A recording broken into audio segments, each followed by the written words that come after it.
It is indeed an honor to be with you today and to address this eminent assembly, and it's really a privilege to be able to return to Rwanda, a country of unsurpassed beauty and tremendous resilience. I first came to Rwanda 10 years ago to conduct a witness tampering investigation for the International Criminal Tribunal for Rwanda. And as you can imagine, the stories that I heard were heartrending. How does one comfort a woman who describes surviving a churchyard massacre by hiding underneath a pile of dead bodies, and who went to the priest the next day for sanctuary only to be turned away?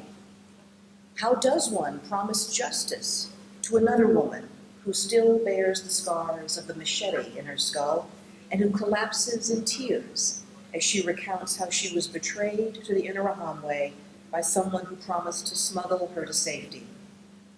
These and so many other witnesses shared their stories with me with a faith that first and foremost that justice could be achieved and that others would be helped if they shared their pain. Serving with the tribunal brought me face to face with what can happen to both the country and to the soul of its people when the rule of law collapses and when justice cannot be found. But it also reminded me of the fundamental human rights that our community of nations must defend and protect. It reaffirmed my unwavering belief that upholding the rule of law is a government's foremost responsibility, a responsibility that must be stronger than the desire for expedience, for power, or even for vengeance. Individuals in every nation have the right to a government that prizes their citizens' self-determination over its own desire for influence and power, and the right to expect that no organization and no individual is above the law. And that's what the tribunal signified. Through the indictments of 93 perpetrators and the uncovering of buried truths, it demonstrated what the family of nations can accomplish when we find the moral resolve and the political will to work together. And it is that same commitment to collaboration and that same understanding of universal rights that fuels this important organization today. Interpol, with 190 member countries and an unshakable devotion to the rule of law, Interpol stands as an invaluable conduit for mutual assistance between law enforcement agencies across the world and a critical facilitator for international cooperation in matters of security, opportunity, and human rights. You are ensuring secure global police information sharing systems. You're providing round-the-clock support and operational assistance. You are driving innovation, fueling improvement, and you are expanding international capabilities to identify crimes and to pursue wrongdoers. And in all of your efforts, you are focused on working collaboratively, working with others to enhance the foundations and the infrastructure essential to the work that we all share. That work that is so important to all of us, involves action against some of the most important and complex challenges of our time. You provide a network to coordinate counterterrorism aid and a partnership to help combat the threat of foreign terrorist fighters, a resource that is invaluable as we seek to stem illicit travel by individuals moving to and from conflict zones in Syria and Afghanistan. You join nations with one another in protecting cybersecurity, helping to deprive cyber criminals of their mistaken sense of impunity and ensure that wrongdoers are held accountable, an effort that becomes more important every day.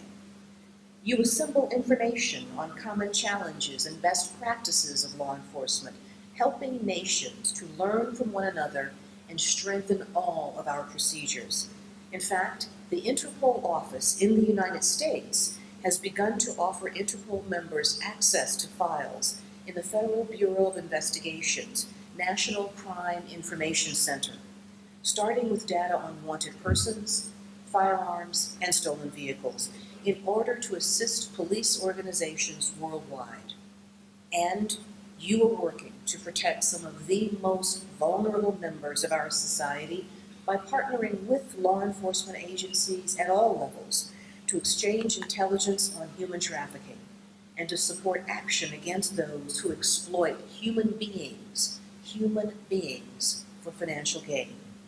This last issue, a crime that is nothing less than modern-day slavery, is one of my highest priorities as Attorney General of the United States and is one of our foremost challenges as an international community. Because, as we all know, human trafficking is a largely hidden crime. It's difficult to precisely estimate how many millions of women, men, and children are its victims. But we do know that it occurs in countries all over the world, including the United States. It is a crime that can take so many forms, from forced physical labor to forced sex to child soldiers, and whose victims range from domestic workers to school children to farm workers to countless others. And with its ties to organized crime, its preying on flows of migrants and its complex financing schemes, human trafficking is a truly global problem that demands a truly global response. Now, 15 years ago, a framework for that united effort was created by two documents: the United Nations Palermo Protocol to prevent, suppress, and punish trafficking in persons, and the U.S. Trafficking Victims Protection Act, or TVPA. Working together, these instruments acknowledged psychological coercion as a common factor in involuntary servitude. They recognized the effectiveness of holistic approaches involving protection, prosecution, and prevention, and they articulated the need for international collaboration in alleviating this heinous crime. In the new era of resolve ushered in by the TVPA and the Palermo Protocol, Interpol, yes, Interpol has been at the forefront of the global crusade against human trafficking. Whether developing tools and systems to help the global law enforcement community share intelligence, or partnering with bodies like the Organization of American States to pool resources and exchange best practices, or conducting operations like the one last June in the Ivory Coast that led to the arrest of 25 suspects and the rescue of more than 75 children. Interpol has helped dismantle trafficking networks. Interpol has shut down illegal labor operations, and Interpol has helped to apprehend smugglers and kidnappers, and most importantly, Interpol has helped to care for the survivors. Now, through efforts like these, the international community has indeed come a long way in the last 15 years. But the fact that millions of individuals remain in forced labor reminds us of how far we still have to go. In addition to the persistent scope of the problem, new challenges are emerging, particularly the rise of the Internet as a forum for traffickers, criminal gangs' reliance on child sex trafficking as a revenue stream.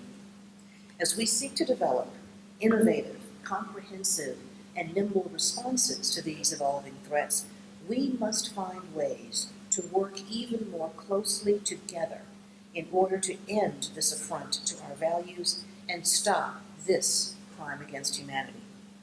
Now, I'm proud to say that the United States is deeply engaged in combating this devastating threat. Under my predecessor and your friend, Attorney General Eric Holder, the U.S. Department of Justice joined the Departments of Labor and Homeland Security in launching the Anti-Trafficking Coordination Team Initiative to create specialized units of attorneys and agents from across the federal government, enabling us to more effectively apprehend, identify, and prosecute human traffickers, as well as those who offer them material support. I was proud to announce earlier this year that we would be expanding that initiative into new cities to bring to bear the full weight of our law enforcement capabilities and investigative expertise.